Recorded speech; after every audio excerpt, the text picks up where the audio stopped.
Get ready for dictation. One, 2, 3, start. In one swift operation, Myanmar's military establishment has wiped out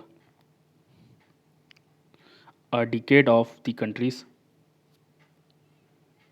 democratization process by arresting President Win Myint, State Councillor Aung San Suu Kyi, and the rest of the ruling National League for Democracy (NLD) leadership and declaring military rule under a state of emergency for at least a year. General Min Aung Hlaing has made it clear that it is the military that is in charge, and he is not particularly concerned about the opposition to or condemnation of the move. The immediate reason for the coup was that the newly elected National Assembly was due to meet in Naypyidaw on Monday. Despite the Tatmadaws army's claims that the November general elections had several irregularities and its contestation of the NLD's landslide victory. Ms. Sukai had refused to bow to General Helling's demand that the results, which also saw the military backed Union Solidarity and Development Party with a reduced strength in parliament,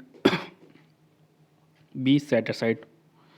Clearly, the army, which still nominates a fourth of the parliamentary seats and retains the important defense, borders, and interiors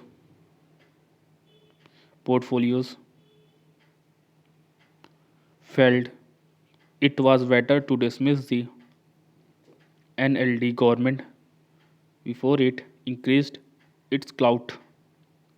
General Helling is due to move was meant to extend his longevity in power, backed by a silent Beijing. The junta leadership may also have gambled that it was a better to take drastic action against the democratic leaders before the new US administration finds its feet. The return to army rule was also helped to some extent by Ms. Sukai, who came to office in 2015 but has lost opportunities to put her country more firmly on the road to democracy. She has accepted a dual power system in the state. Dove So, as she is known, has also failed to bring democracy to her party and been criticized for her autocratic style. Her refusal to rein in the generals when the Tatmadaw unleashed a pogrom on the Rohingya between 2016-70 had lost the Nobel Peace Laureate much international support. Regardless of the reasons for the coup, the step is a setback for the international community's efforts to engage with Myanmar.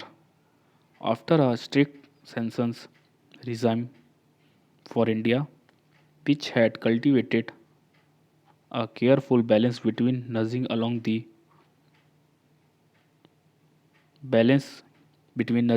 the democratic process by supporting Ms. Sukai and working with the military to ensure its strategic interests to the northeast and deny India a monopoly on Myanmar's infrastructure and resources. The development are unwelcome.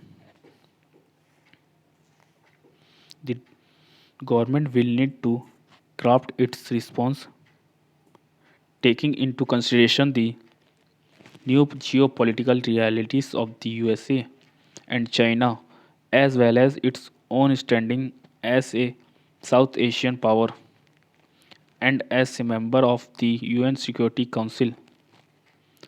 New Delhi's immediate reaction to merely express deep concern and counsel following the rule of law and democratic processes is unlikely to suffice as a long term strategy.